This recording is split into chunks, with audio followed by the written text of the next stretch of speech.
athletes I've had the privilege to work with and get to know seem to have the same idea about what is ahead of them as they begin this adventure of training to discover what they can grow into if they commit to being consistent in their preparation.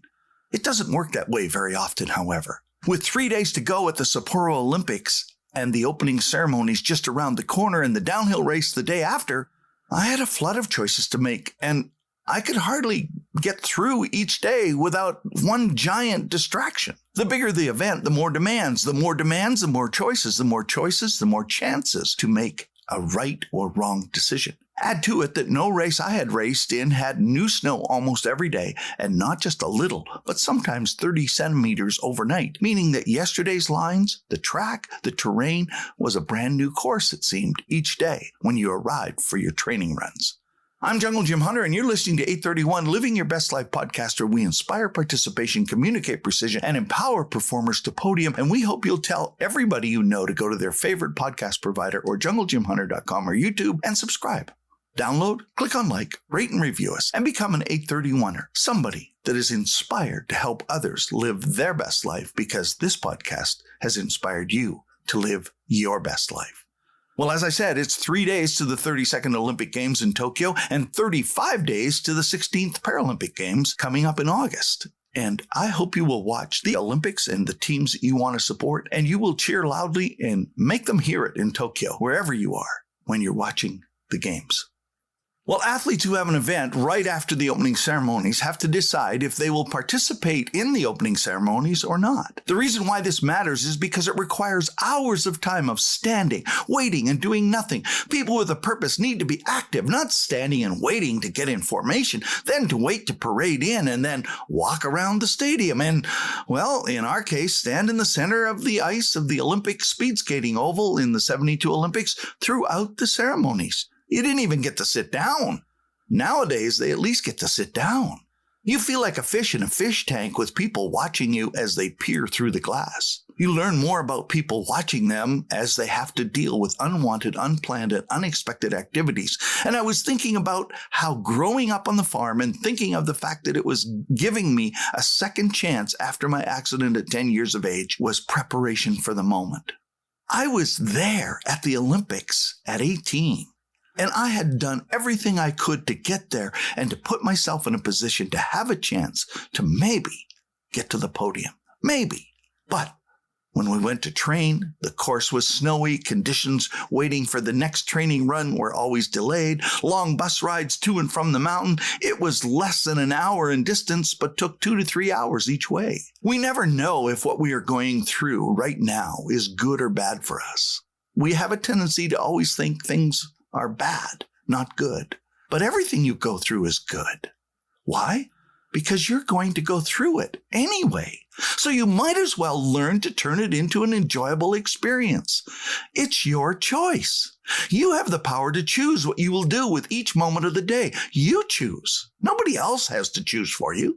From the moment we arrived, little followed the schedule we were told was going to happen at the Olympic Games. You adapt and change because you're going to go through it, either adjusting and turning it into energy for you to perform, or it will chew you up and sap your energy to perform. Testing skills and wax and developing skis that were the right choices was a problem because the schedule was messed up.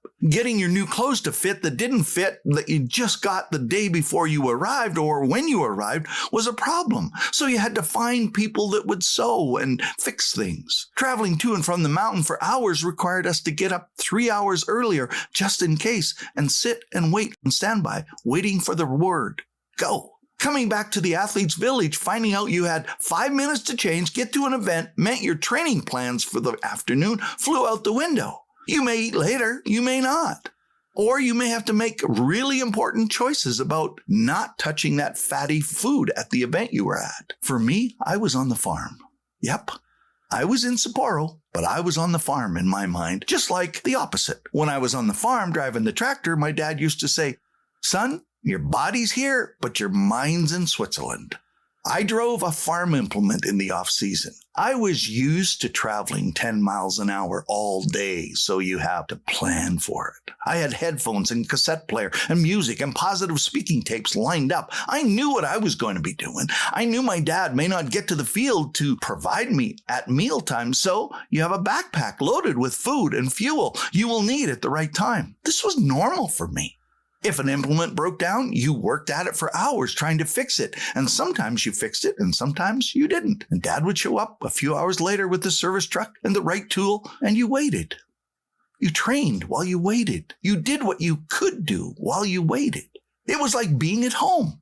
At 18, over 12,000 kilometers away from home, I was at home in the world handed to me there in Sapporo, Japan. Making choices to adjust was how I had lived for the last 6.5 years. You would start out knowing that if everything were to run perfectly, you would finish seeding in 10 days. Yep, that's what it said. You could do so many acres an hour, and if every day went perfectly, you could do the seeding in 10 days. It never happened. It always took between 25 and 30 days, no matter what we did.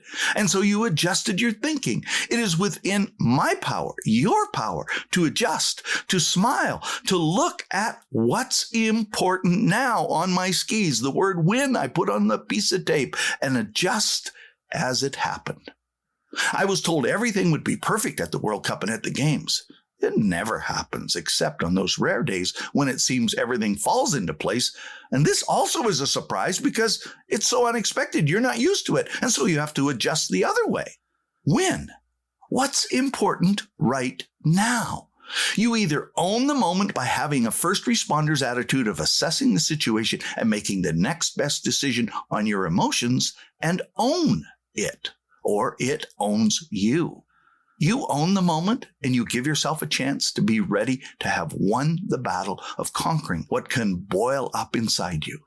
If not, someone will. And like so many Olympic game events, you may be surprised by who wins the gold. The medal you thought you had in your grasp is in somebody else's. I really did have the best life of ever.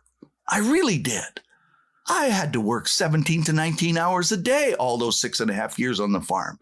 Rarely did I get to sleep.